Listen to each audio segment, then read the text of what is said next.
कनकधारा स्तोत्र यानी स्वर्ण अर्थात धन की वर्षा करने वाला मंत्र और स्तोत्र, जिसकी रचना भगवान शिव के अंशावतार आदि गुरु शंकराचार्य ने की थी। जो लोग कनकधारा स्तोत्र का पाठ करते हैं उनके घर देवी लक्ष्मी धन की वर्षा करती हैं। यह देवी लक्ष्मी को आकर्षित करने वाला स्तोत्र है, जिसकी रचना एक विशेष परिस्थिति में आदि गुरु शंकराचार्य ने की थी।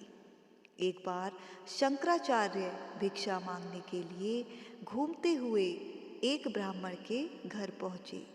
इतने तेजस्वी अतिथि को देखकर संकोच के मारे उस ब्राह्मण की पत्नी लज्जित हो गई। उसके पास भिक्षा देने के लिए कुछ भी नहीं था। उसे अपनी स्थिति पर रोना आ गया। नम आंखों के साथ उसने अपने घर में रखे कुछ आंवला लिए और सूखे आंवले तपस्वी को भिक्षा में दे दिए। शंकराचार्य जी को उनकी यह दशा देखकर उन पर तरस आ गया। उन्होंने तुरंत ही ऐश्वर्यदायक दशविध लक्ष्मी देने वाली अधिष्ठात्री करुणामयी वात्सल्यमयी नारायण पत्नी महालक्ष्मी को संबोधित करते हुए एक स्तोत्र की रचना की। इस स्तोत्र के पाठ करने से वहाँ सोने की वर्षा होने लगी। इससे इस स्तोत्र का नाम कनकधारा स्तोत्र हुआ। कनक का मतलब सोना होता है। वर्षा के समान सोना बरसने के कारण ही यह स्तोत्र श्री कनकधारा स्तोत्र के नाम से प्रसिद्ध हुआ।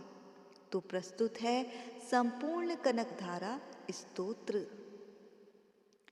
जैसे भ्रमरी अधखिले कुसुमों से अलंकृत तमाल तरु का आश्रय लेती है, उसी प्रकार जो प्रकाश श्री हरि के रोमांच से सुशोभित श्री अंगों पर निरंतर पड़ता रहता है तथा जिसमें संपूर्ण ऐश्वर्य का निवास है, संपूर्ण मंगलों की अधिष्ठात्री देवी भगवती महालक्ष्मी का वह कटाक्ष मेरे लिए मंगलदायी हो।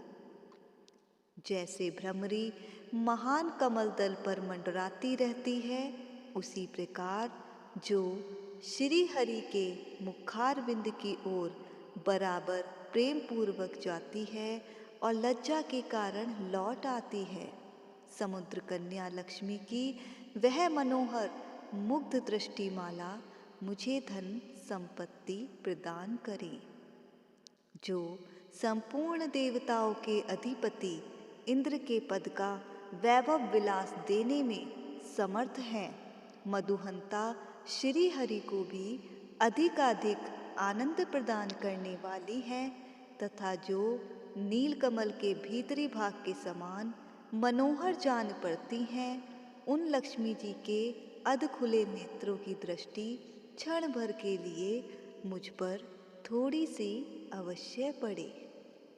शेषशायी भगवान विष्णु की धर्मपत्नी श्री लक्ष्मी जी के नेत्र हमें ऐश्वर्य प्रदान करने वाले हों, जिनकी पुतली तथा बरौनियां अनंग के वशीभूत हों, अधखुले किंतु साथ ही निर्निमेष नयनों से देखने वाले आनंद कंद श्री मुकुंद को अपने निकट पाकर कुछ तिरछी हो जाती हैं।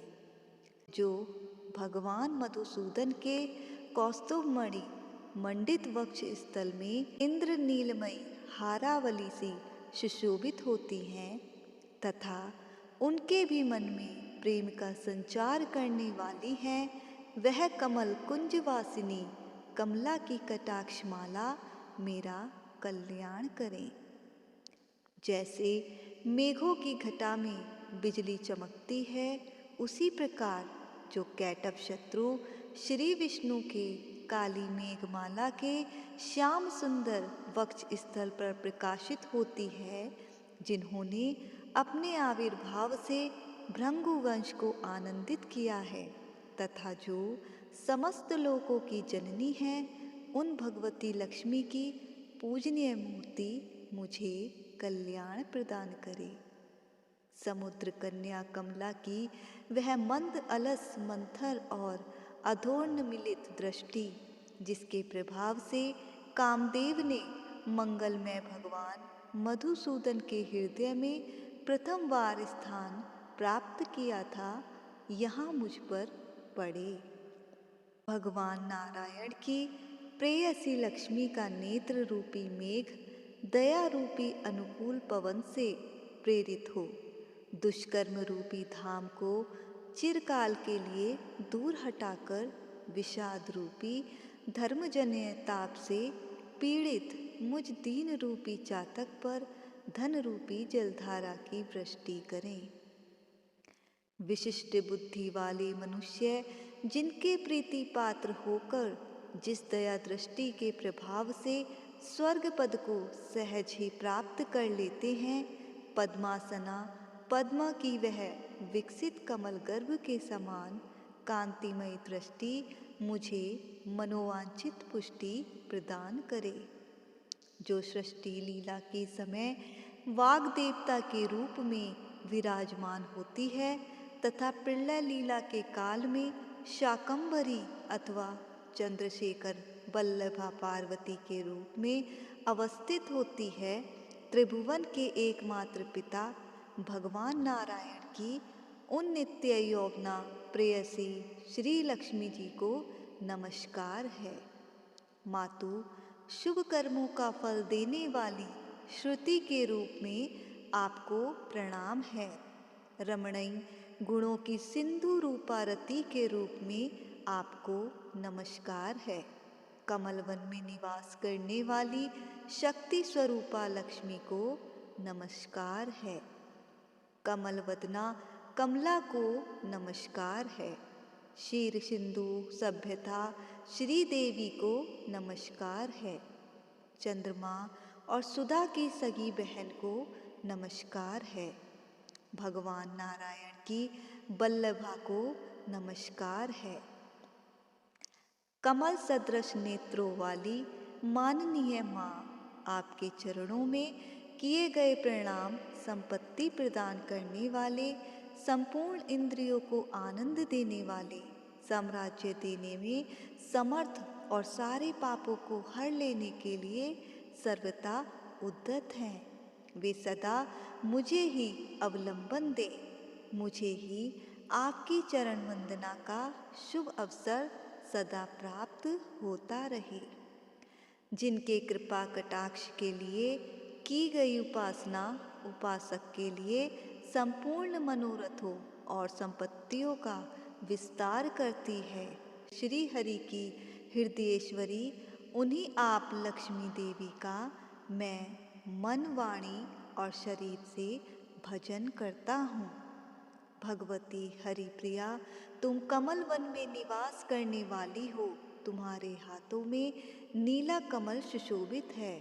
तुम अत्यंत उज्ज्वल वस्त्र, गंध और माला आदि से सुशोभित हो। तुम्हारी झांकी बड़ी मनोरम है। त्रिभुवन का ऐश्वर्य प्रदान करने वाली देवी, मुझ पर प्रसन्न हो जाओ। दिग्गजों द्वारा स्वर्ण कलश के मुख से गिराए गए आकाश गंगा के निर्मल एवं मनोहर जल से जिनके श्री अंगों का अभिषेक संपादित होता है, संपूर्ण लोकों के अधीश्वर भगवान विष्णु की गृहिणी और क्षीर सागर की पुत्री उन जगजननी लक्ष्मी को मैं प्रातःकाल प्रणाम करता हूँ। कमल नयन केशव की कमनीय कामिनी कमले, मैं अकिंचन मनुष्यों में अग्रगण्य हूँ, अतएव तुम्हारी कृपा का स्वाभाविक पात्र हूँ। तुम उमड़ती हुई करुणा की बाढ़ की तरह तरंगों के समान कटाक्षों द्वारा मेरी ओर देखो।